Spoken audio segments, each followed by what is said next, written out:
Hello and welcome everyone to this third episode of Gupshup with Gill. We have somebody with us who's known as one of the people who's great in writing stories about cricket. Is always very good with his threads, and we all love to read it. We have with us Abhishek Mukherjee, known cricket writer and historian, also as some might call it. Welcome, Abhishek Da. Hopefully, you'll enjoy talking on this show about your writing and everything else that you love about the sport. Thanks for coming here once again. Thank you for having me on your show. So Abhishek da, a lot of people probably wouldn't know this about you, but you never sort of did any journalism or mass communication. You are an engineer, and then you did your masters in statistics, if I'm No, not an engineer. okay. uh, Not an engineer at all. I did my master's in statistics and I learned, I taught myself to code, write codes. That's it. okay, so because I when was never an engineer. So I did, and I went directly into analytics. So, and I taught myself to code. So that was where I was into analytics for over 12 years. So when did you think about making this shift from writing codes, doing analytics, to then moving into cricket writing? Because like you said, you did it for more than a decade. So at what point of time you sort of decided to make this shift? Was it always something that at the back of your mind, or was it very sudden that you thought that okay, now I want to pursue something that I've Uh, always followed? it was at the back of my mind.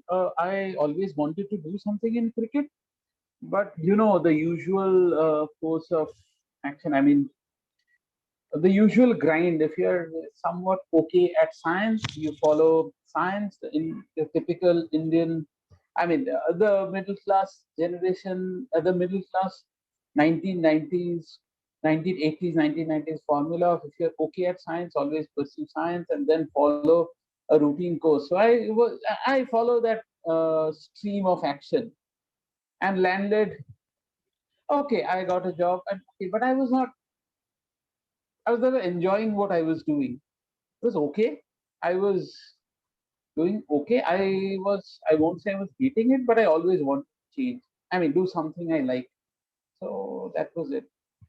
See, And then I worked for a couple of startups. So, and at the same time, I started writing for Cricket Country and contributing mostly with historical pieces. And then they offered me a job, and then that's what. it speaks a lot about your caliber. When you were not good at something, you still managed to be the chief technical officer of a of a company for a long time. And then when you were obviously going to be interested in something, you would have done pretty good at it, which is something that we see regularly with your cricket writing. And one thing that I want to add, which you said that that was the formula in the 80s and 90s, that if you're good at studying, you take science. I'd say that was the formula even in the last decade, from 2000s to 2010s, because I did my 12th in 2013, and I had my 10th class board exams during the 2011 World Cup. So for me, also, it was either sciences or humanities, and for something changed, and I switched my field from humanities to sciences.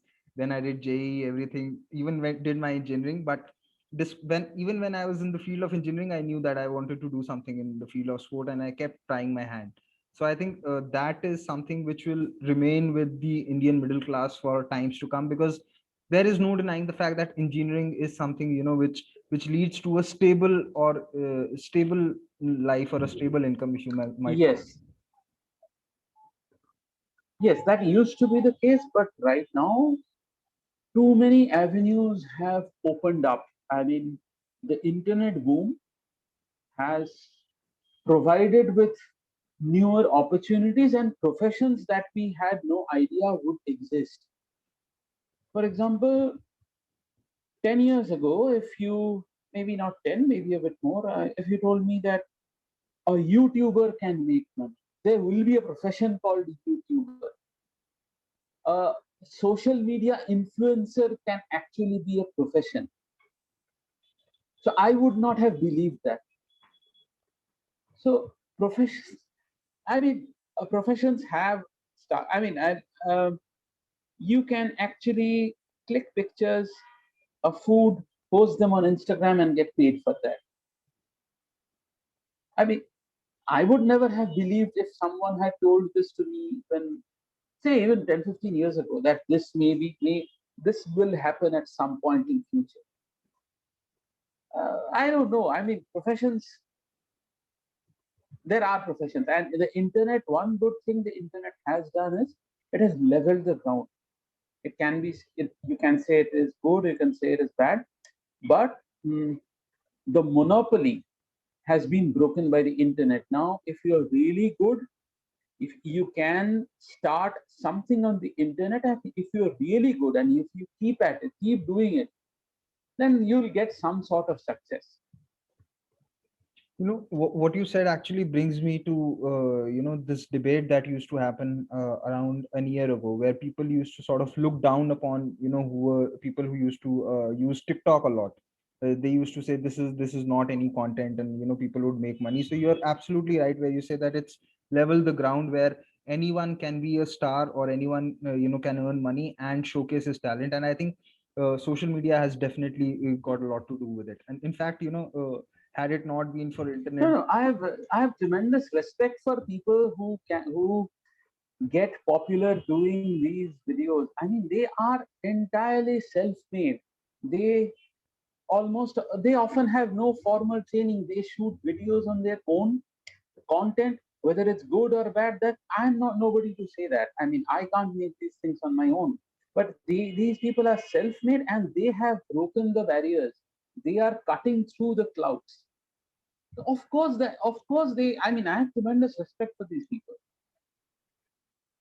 They have been told, I'm sure they have been told that they are no good, these videos won't be any good, and now they are challenging the conventions. When we say this is not content, we stick to the original definition of good content that we had been taught, say maybe 30 years ago. No, they are challenging that norm. They are producing their own content. That's okay. And and they are successful at it. Makes sense. Like you said about content which we were taught about probably 20 30 years ago, and there are obviously new definitions coming up. Do you sort of feel somewhere the same about cricket writing in particular? What do you think, or what do you think makes for good cricket writing, or who do you think is a good cricket writer? Or if I'll rephrase it, what does good cricket writing or good writing mean to you? First of all, you can't sway from, there cannot be any compromise on facts. That is sacrosanct. You that Once that is in place, I think the best writer is someone who can provide the reader with information they can't get from anywhere else. They can't get on their own. See, we all of us get to watch these matches on TV. Okay, so the some writers still stick to the era when they could cover matches, but there was no coverage on TV, or matches were day matches, and we didn't get to watch the matches because we were at work or at school. So our entire source of information would be next day's newspaper articles, next day's newspaper report. These reports used to be elaborately detailed and rich. So that was good content in the pre-internet era. The definition has changed now completely. Everyone gets to watch the match. Everyone, even if not live, they can watch a recording. They can watch the highlights. They get to hear experts speaking, say maybe on 5 different sites. So a good writer is someone who can provide anything beyond this, something they won't get. I mean, anyone can be lazy and take the information from somewhere else and just rephrase it with good English or good language, good flair. But you have to give something extra. The others don't. Would you say that that extra something is probably in terms of analysis, or could it be in terms of Yes, can be numbers, analysis. or Uh, or some analogy which you viewers may not be aware of? yes, it can be anything. It will depend from match to match. Scenario. It will depend on scenario. But as I said, it has to be something different. It has to be something new. Otherwise, it's just another coverage. Just the style of coverage may be different, but no extra information. I would like to see journalists dig deep for more information outside cricket matches. Get into the real lives of cricketers. Get into the real life, not only cricketers, but anyone associated with cricket. More stories from, I don't know, from grassroots cricket, from cricket that happens beyond television. Because television has television, not necessarily television, video coverage. Once you get to see a match ball by ball, the entire match, uh, you don't need a match report that describes exactly that. You need something extra. So, a journalist on tour ideally should be able to give something beyond the matches. This is something in the previous episode we had discussed with Vijay Lokapalli sir as well. He said that everyone is getting to watch the matches which are there on TV. What newspapers, he said, particularly should be doing is covering grassroots events and probably school cricket or these Kanga leagues and the leagues that Yes. happened at a lower level. What he said that it would also lead to creating a sport culture. Yes. He said that creating a sport culture isn't necessarily left to the administrators. This is also something that contributes to it, because if say a 15 or a 16-year-old gets to know about his performance being written in a newspaper, then that is a very high motivation for somebody like him or her, and sort of puts him to strive for more when it comes to developing himself or herself. See, talk to any cricketer, watch any cricketer's interview, read any cricketer's autobiography. There will be one mention of how excited the person felt when they got to know the first time their name appeared in newspaper in a small match report somewhere. That excitement cannot be matched. Any cricketer you ask, you'll get this answer. That is something definitely to ponder over, and we're discussing this about a sport which is probably followed and written the most, so I can't even imagine what would be the coverage of other sports which are probably not as popular as cricket. So definitely I think there's Yes, something yes, there's something for newspapers to do, because like you said, with the era that we are in, and with the access to internet to everyone, there are already too many write-ups on the games that are happening on TV. You have a cricket info, you have a cricket country, you have a cricket next, you have a cricket buzz, you have a cricket.com, you've crick with analysts. So there are so many avenues anyway to read about the game that is happening on TV. So perfectly right about it. So you've already mentioned how sort of cricket writing has changed a little bit, because earlier it used to be about just writing reports because people were not able to watch the games. What do you have to say about the changes in hmm. broadcasting? I know you haven't worked in broadcasting, but even as a fan, what do you make of the changes in broadcasting that has happened over the years, considering you've been following the game for more than 25 years now? I'll tell you something. If you listen to um, commentary, it's difficult to get anything beyond highlights these days. So commentary from 80s, 90s, even 2000s, the commentators used to pause when a ball happened. These days, I think because of 2020, it's so eventful, they don't pause between. I mean, when there is no event happening, they don't pause. That is one major change I have noticed. Secondly, I mean, they put in that extra effort to keep the audience involved. I think it might have to do with the format. I think they might be working under instructions, which I'm sure the broadcasters know what they're doing. But this is one change. I'm not saying it's better or worse, but definitely with the pace of the game has increased. So, and with that, the number of the amount of time a commentator did not talk has also come down drastically. I see. But in T20s, one can still understand, the pause going out. But do you think it should still go out in, say, test matches where sometimes, the intensity of a spell or It's the same person.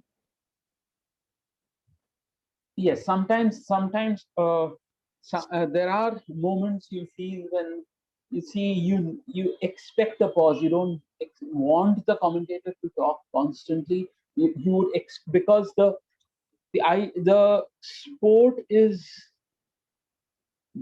I mean, the action is the main event. The commentator is a support act. But okay, I'm sure if this is what but this is a completely personal opinion. If the current fan base expects them to talk more frequently, I'm sure they are catering to that demand or something like that. It's a matter of personal choice. Fair enough. Fair enough. Now, like I mentioned before, that you're famous for writing stories and doing Twitter threads, etc., etc., and you've written many of them. Was there ever one thread which you thought, sort of went more viral than what you expected? And was there any story which you thought, should go viral, but Yeah, it yeah, with that many eyeballs? Could you narrate a few instances of this? yeah. So I think the Kapil Dev birthday post, I didn't think there was anything in it, but it came back to me as a WhatsApp forward. So that is one indicator of something getting viral. I didn't know. I mean, I wrote a post on Kapil Dev's birthday about things he did, but others didn't. I didn't even put in much effort into this, but some of the pieces I put in effort, I don't know. I mean, maybe it's about what resonates and what doesn't. Could you Uh, could you narrate that a story? couple of pieces when we talk about big hitters. Could Yeah, you a couple of pieces. For example, when we talk of big hitters, we don't mention Charles Thornton, who could clear in the 19th century. He could clear enormous grounds at will. I mean, there are instances of, I mean, with an archaic bat. You should see the 19th century bats in some museum. I mean, even club cricketers will hesitate to pick them up today. But he could clear grounds at will. I mean, not only grounds, then the street next to them, and basically smash windows on the other side of the street. So yeah, I mean, instances get buried. There are instances of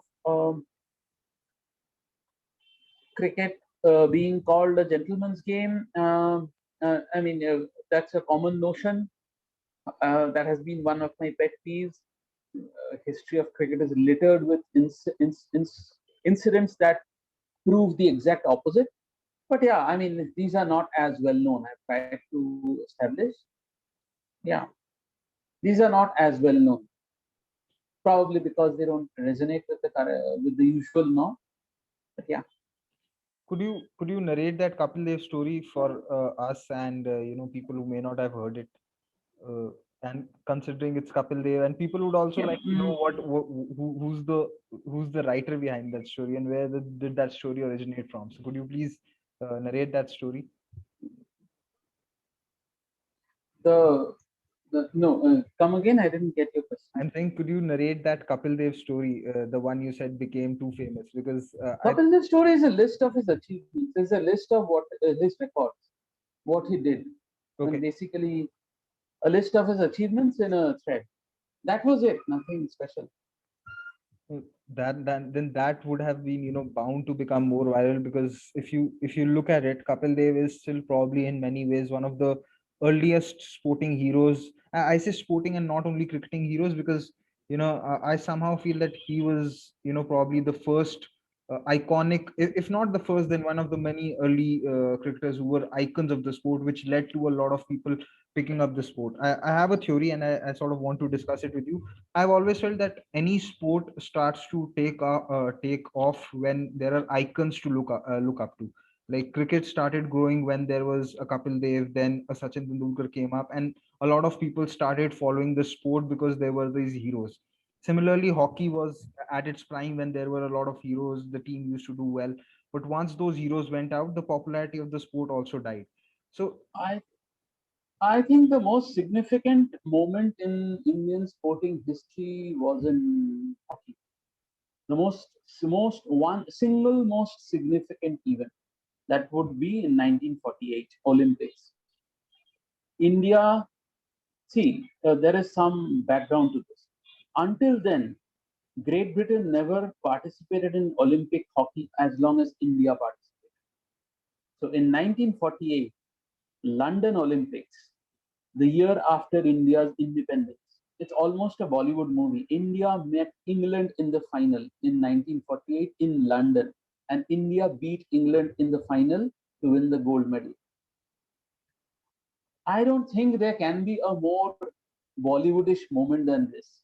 I don't know whether why there has been no movie made on this, but yeah, I mean the year after independence, you can imagine I think this could have been I think gold is on that. a Lagan sequel.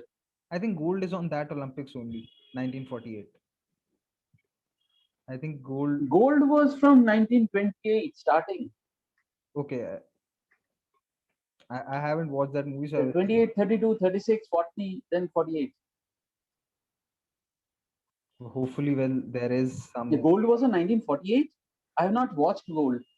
I also haven't, so I was just guessing. I have only seen a few trailers. I know that in that movie, India and Pakistan, I've seen a few bits of the movie. I know that players who were a part of the Indian side before, because it was after partition, so the Pakistani players were playing Mhm. for Pakistan. So I think it's on 1948, if I'm not wrong.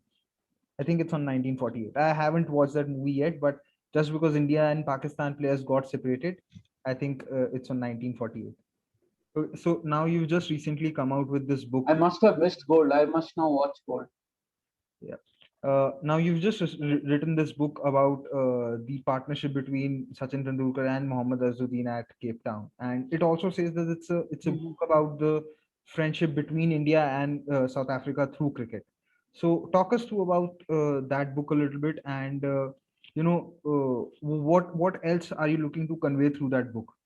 Considering you wrote that it is also about the partnership of India and South Africa on the cricketing grounds. See, first of all, it's a special partnership.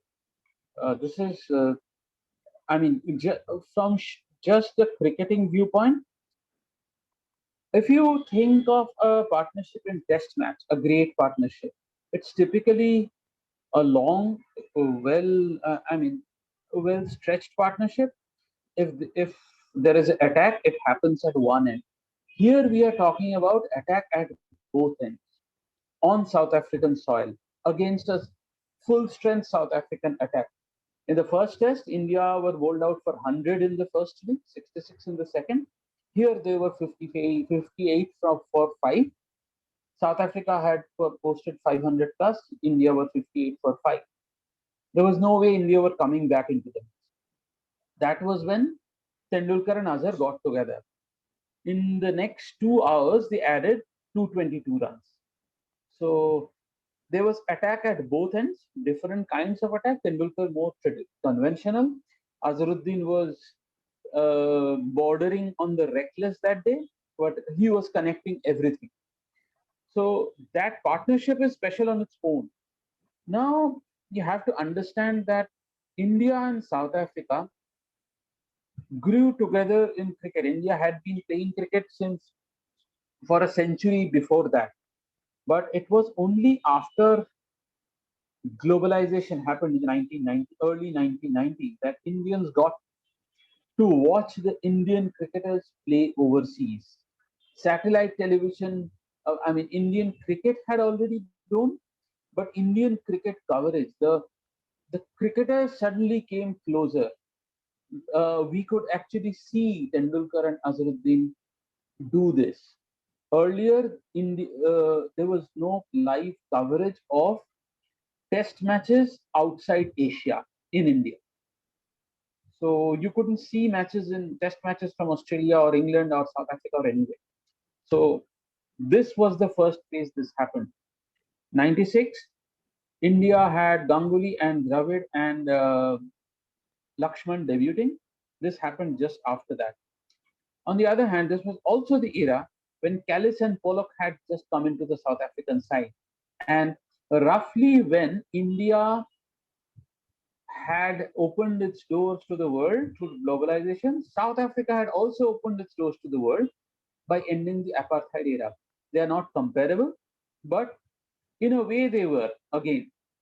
And the India South Africa relationship grows deeper than cricket. In the 19th century, Indian workers used to, in Indian work, there are plenty of Indian workers, especially in the Durban area. So, and they were discriminated against as much as the African residents during the apartheid era. There was a South African contingency that, made entirely of cricketers of Indian origin that toured India in the 1920s. And India and South Africa were in touch. We know that Gandhi's movements began in South Africa when Mandela was released. Mandela was honored with the Bharat Ratna. The Gandhi Mandela Trophy is the only cricketing bilateral contest that is named after people who were not cricketers. The relation between India and South Africa is way deeper than the cricket. And in the 90s, they took off together. This series was part of a back-to-back contest. So they played three test matches in India. India won the series 2-1, and almost immediately they played three test matches in South Africa. So yeah, this was a phase through which both teams were going. I see. Uh, Now that you've mentioned, very categorically about the relationship and how both the teams grow together, I'm guessing you probably would have watched the series in '92 as well, when South Africa had come for the first time to India after ending that era. And Yes. I haven't, I wasn't even born then. I am '96 born, and I think that series happened in '91, '92. But I've read a little bit about it, that how the crowds welcomed South Africa with a huge cheer and with a huge applause. I was there at the ground. Yeah, because it was in Eden, I suppose, the first game. And Yep. Kepler Wessels was the South Africa captain. So now that you've mentioned that you were at the Eden, I just want you to, No, no, no. Clive Rice. Clive Rice. Okay.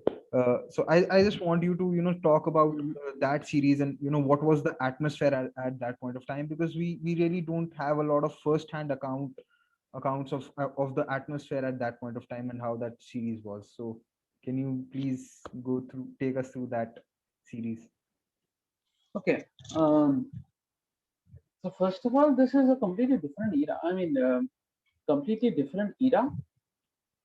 One day cricket was played with the red ball. So that is, um,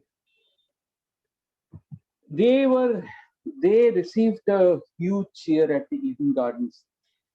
The thing is, South Africa, the updates from South Africa were not quite available in the rest of the world, but we had a vague idea. We had been hearing of Barry Richards and Graham Pollock and Clive Rice. So yeah, we knew they were great cricketers, but we had nobody in India had seen South Africa play live. So yeah, unless they, South Africa as a team play live. So yeah, there was the anticipation was huge, but the moment of South Africa returning to international fray, that was a significant moment, and I think Calcutta had an idea of the volume, of the significance of what was going on. So South Africa didn't bat well, but I clearly remember when Alan Donald marked his run up, we saw Dave Richardson standing way, way behind the stumps. So, I mean, how quick does this man bowl? I mean, we had seen Marshall and Holding and Patterson and Walsh bowl at Eden Gardens. Surely he can't be quicker than them.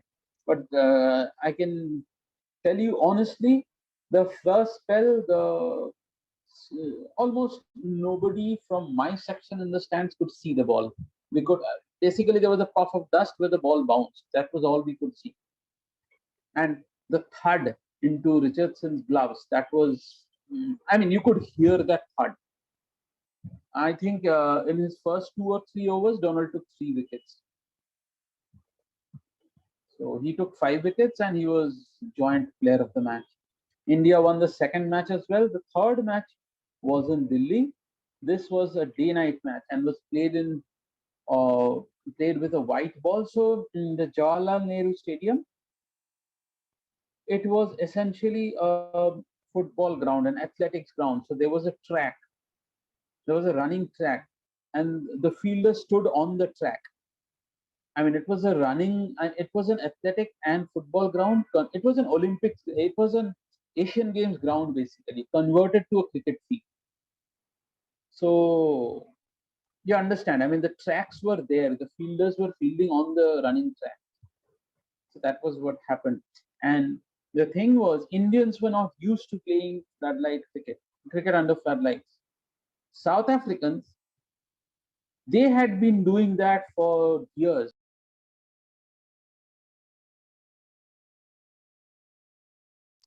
In South Africa, limited overs cricket in South Africa at domestic level, South African cricket was domestic until that point.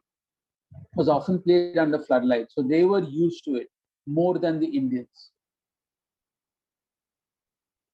So yeah, I mean, India did well, but South Africa, Adrian Kuiper, he just smashed everything, and South Africa won that match. South Africa's first win since their return, after their return. It's good that you mentioned that it was the Jawaharlal Nehru Stadium because Firosha Kotla got its floodlights in 2008, just before the IPL. Because I've lived in Delhi, watched matches in Kotla. My very first game was in 2005. So I was just going to bring it up that it would have been in JLN only because JLN, before the Asian Games, I've read about it. I think a lot of stadiums underwent a lot of renovation and then they had the lights. So uh, Yes. it's good that you mentioned it because So Kotla. basically, JLN was the second ground in the world to host an ODI under lights, an international match under lights. The first was Sydney, then I think JLN, and then MCG. And I guess Sydney would have So been JLN Sydney. hosted a match against Australia in 1984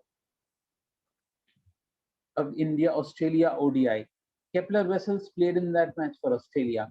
The second match, day night on Indian soil, was the South Africa match, and Kepler vessels came back again, this time for South Africa. The first day night game in Sydney, I think it would have been after the World Series cricket because there was the very first day night game of World Series cricket was also in SCG. I think in November 1978, if I'm not wrong, but you would probably know it better. Yeah, in Sydney. Yeah, I mean, the World Series opened up a lot of things. Day night cricket was I mean, experiments were being made with day night with cricket under lights for some time. There was an exhibition match in the 1950s that was played under light, but in England, but the idea never stuck. It became popular only after World Series. They've been trying because, yeah, I mean, they were trying to capture the after work audience. That is one thing. Secondly, in England, days are longer, so you can do even without floodlights in peak summer. Not in India. In India, to play sometime in the evening, you need floodlights. Also what we have seen is that when there are matches, day night matches in Calcutta, uh, the floodlights are switched on at around 4:35. while if you're playing matches, say somewhere Yes. in the western part of the country in Mumbai, then the floodlights don't need to come on till 6:37 in the peak summer. So that is also an issue, just the geography of the country. Anyway, I'll move on to something else. I'll move on to something which we all keep discussing about. I want to know about what you think about the women's cricket or the women's game in the country at the moment. Where do you think it's headed, and where do you think it can improve, or what should be the way forward They according need more matches. They need more matches and more coverage. There's no second thought about it. You cannot have a team reaching a World Cup, T20 World Cup final and not let them play for a year. COVID, yes, I understand the restrictions, but the men's team had played. So there cannot be a reason for the women's team not playing. Even now, the women's team coach was announced days after the squad has been announced finally. But if the two squads were leaving at the same time, why this delay? The women's contracts have not been announced until now, I suppose, the new contracts.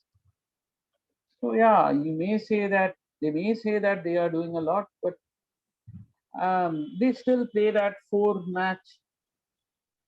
the four match thing where no team gets more than three matches.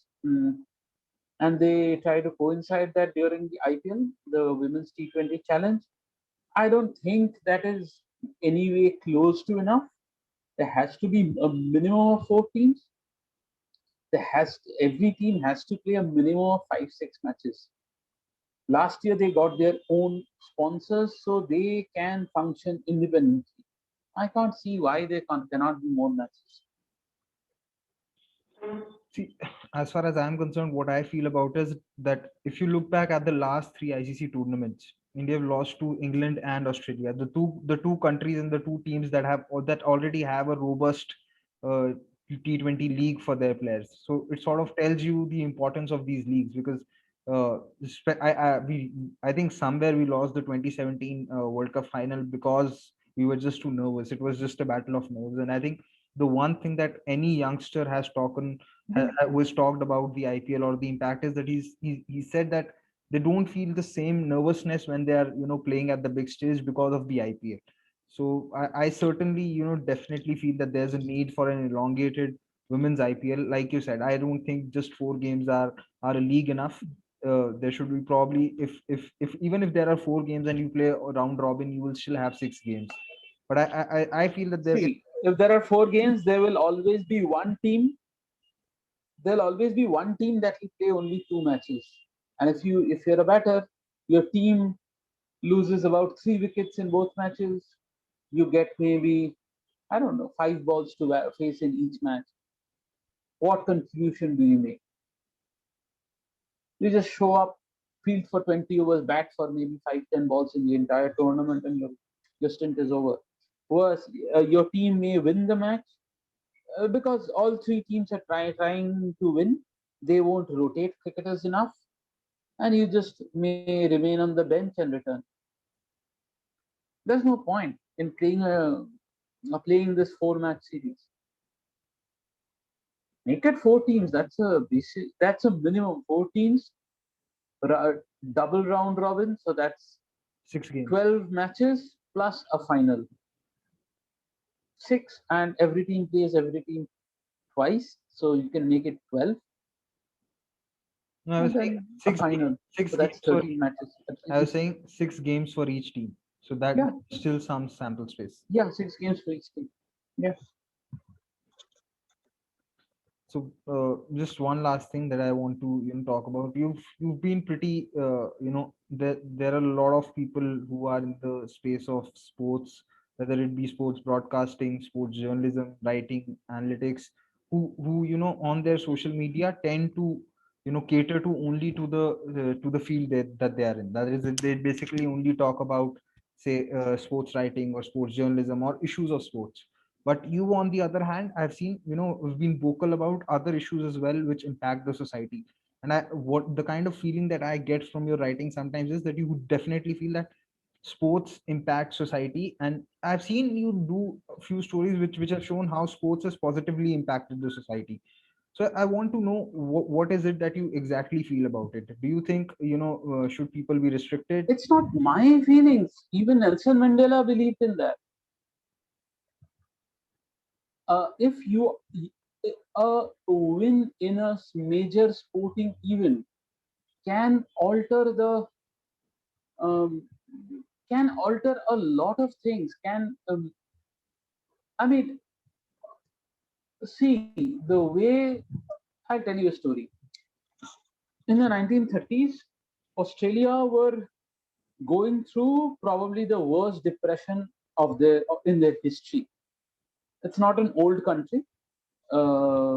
They became independent just, I mean, a few decades before that. Australia were the New York stock market had collapsed, and a few years after that, Australia went through a terrible state of depression. And the Australians kept saying that they had two sources of inspiration that lifted their spirits even during these times. One was a racehorse called Farlap.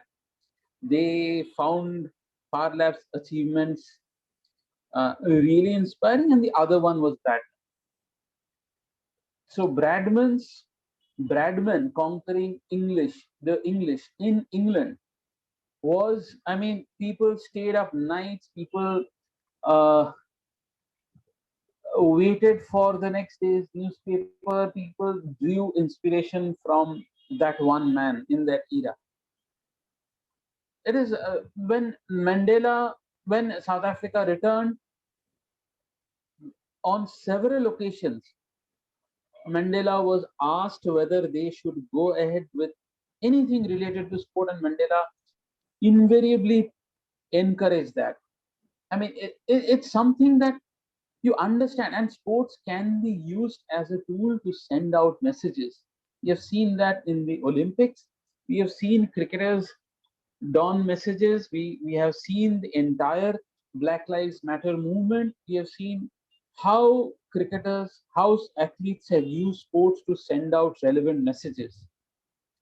So sports does inspire. We even closer home. I mean, I think a few days ago we were discussing somewhere Andy Flower and Henry Olonga. So yeah, I mean, you do take a stand, and there's no place better than sport, which is being telecast, which is being broadcast to millions of people, maybe around the world, to send out a message. And cricket has been, see, after the Second World War, England was ravaged. There were some cricketers, mostly Australians, stranded in Europe waiting to return. So, to boost the spirit of the crowd, they arranged for a series of five unofficial test matches. These were called the victory tests. And it was played in an entirely different series, in an entirely different spirit. And it helped boost the spirit of a lot of people.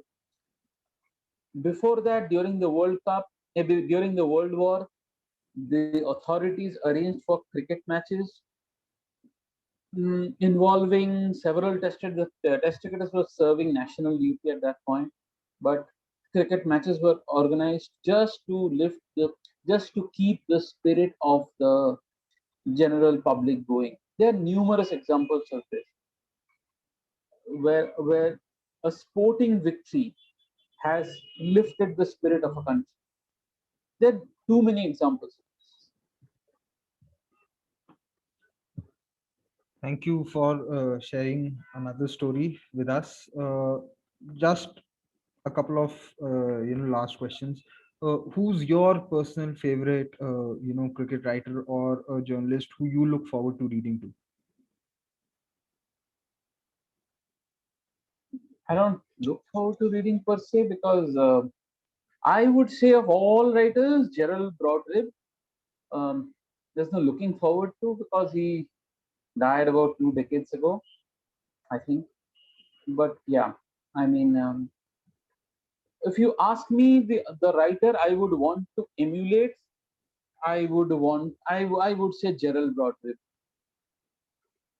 because the amount of research that went into the books is commendable. I mean, if you read, you'll understand what I'm talking Maybe you could recommend some book about. from. Among David Fritz's book is David Fritz autobiography is coming out. I think today's historians, cricket researchers can run through David Fritz's entire works, and then Stephen Chalk, another personal favorite. I think Chalk will also quit writing after a point. Chalk's books. The one thing that I find really admirable in Chalk is always used to he always tried to write on slightly non-mainstream cricketers who had interesting lives, who had impressive careers, but more importantly, interesting lives. So that is one thing that would definitely that definitely does, because see, writing on the on-field exploits is something you get from scorecards, you get from match reports. A good writer will definitely venture beyond that. Next great book is, I mean, Haig has raised the bar so high that it is again difficult to emulate. I've seen you share a few Sharda Ugra articles of late, so I thought maybe she's also one writer that you look forward to. Sharda will be my favorite. My one, if you ask me to pick one favorite Indian cricket columnist, that will be Sharda Ugra. There's no second thought about Because I've seen it. you Absolutely no doubt. quite a few times, share what she's written, and of course, I am also a fan of her writing.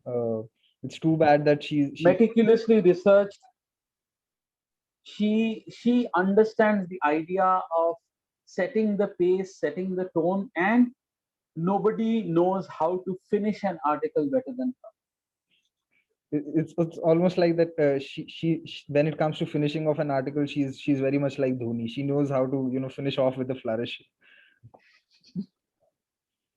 Moving on to less serious things. I mean, Sharda Ugra's last paragraph is always. I mean, you can't compare them with someone else. Okay. Moving on to something which is less serious, and something that I've seen you talk about on Twitter. Which biryani do you like the most, and what is your favorite place to eat biryani in Kolkata? Kolkata mutton biryani. Kolkata mutton biryani from Arsalan. The special biryani, they have two pieces of mutton, one aloo and one egg. That is it. So I This think is the Arsalan special biryani. I think any of our viewers who are watching this show, or ever watch this show from Kolkata, or visit Kolkata after watching this show, where you have to go to eat a good biryani in Kolkata. I think we've discussed a lot today. I'd like to thank you for taking out the time. It was a great, enjoyable chat. Got to learn a lot about cricket writing, cricket history, and a lot of parallels that can always be drawn from the world of sport to how actual societies function, and probably something that we can all probably learn from you as a writer and the writers that you've mentioned in this show. So thank you once again, Aushik Da. I hope you enjoyed it, and I hope Thank it you. was worth your time, and Yeah. hopefully we'll have you once again sometime later on Gupshup with Gill. And yeah, I hope you enjoyed it. Thank you.